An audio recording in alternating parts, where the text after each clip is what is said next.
Endi eng asosini chizishni o'rganamiz. Bizga uning uchun razmerli kerak bo'ladi. Eng uzunligi, eng aylanasi va bilak aylanasi kerak bo'ladi.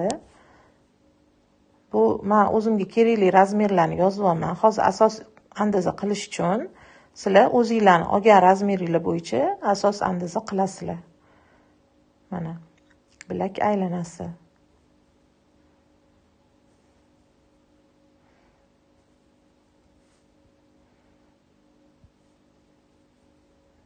Endi uzunligini topib olamiz. Teng yarmidan bo'lib olamiz aylanasini. Yeng aylanasi va bilak aylanasini teng yarmidan bo'lib yozib qo'yamiz.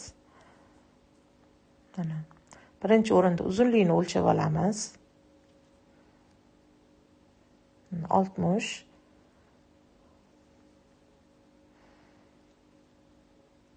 Endi yeng aylanasini yarmini o'lchaymiz.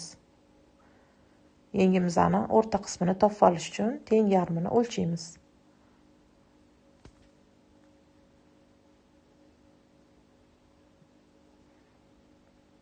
Mana teng yarmini chizib oldik. 19. Endi shu yerdan to'g'ri chiziq tortamiz.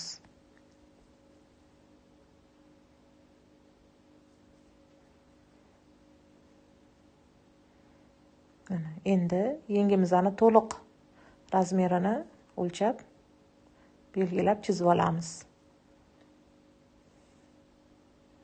Maniki 38 sm mana belgilab oldim.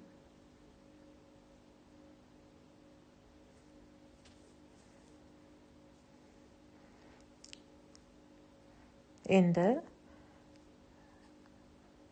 qo'ltiq o'yindisini razmerini topamiz. 15 sm tushamiz. 15 sm standartda norma hisoblanadi. Chizayotgan andazamizga lop-loyu keladi. Endi bu chizib olgan ikkita bo'lagimizni yana ikkiga bo'lib olamiz. Mana 19 ni teng yarmidan bo'lamiz. 8,5. Mana ikki bo'lakga bo'lib chizib olamiz. 9,5 sm qilib. Endi tepaga qarab chizuv tortamiz.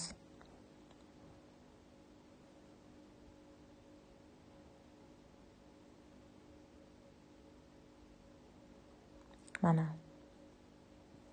maketimiz tayyor bo'ldi. Endi